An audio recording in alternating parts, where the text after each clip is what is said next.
Vladimir Ilyich Ulyanov, atau yang lebih dikenal sebagai Vladimir Lenin, adalah seorang tokoh revolusioner komunis, politikus, dan teoretikus politik berkebangsaan Rusia.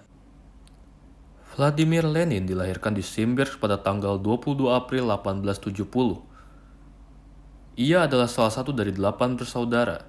Ia memiliki 2 kakak yaitu Anna dan Alexander, serta 3 adik yaitu Olga, Dmitri, dan Maria. Dan 2 adik lainnya sudah meninggal saat masih bayi.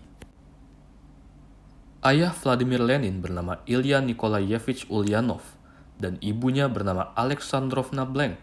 Kedua orang tua Lenin berhaluan monarkis dan konservatif liberal. Mereka mendukung reformasi emansipasi 1861 yang diberlakukan oleh Tsar Alexander II. Pada Januari 1886, saat Lenin masih berumur 15 tahun, sang ayah meninggal akibat pendarahan otak. Hal ini menyebabkan perilaku Lenin berubah menjadi tak menentu dan konfrontasional. Ia juga tidak lagi percaya kepada Tuhan.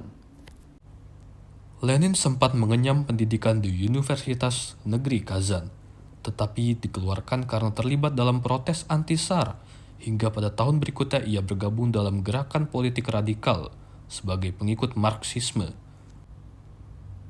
Tahun 1893, Lenin pindah ke Sankt Petersburg dan menjadi tokoh senior dalam Liga Perjuangan untuk Emansipasi Kelas Buruh. Lenin pun ditangkap karena dituduh telah menghasut orang banyak dan diasingkan selama 3 tahun ke Siberia. Di sanalah ia menikah dengan Nadezhda Krupskaya. Lenin pulang ke Rusia pasca Revolusi Februari 1917 yang menyebabkan turunnya Tsar dan berkuasanya pemerintahan sementara.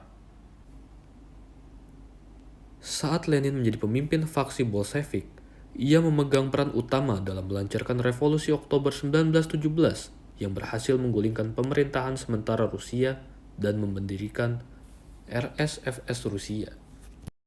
Pada tahun 1922, RSFS Rusia bergabung dengan wilayah lain yang dulu juga termasuk wilayah kekuasaan Kekaisaran Rusia untuk membentuk Uni Soviet dengan Lenin sebagai kepala pemerintahannya.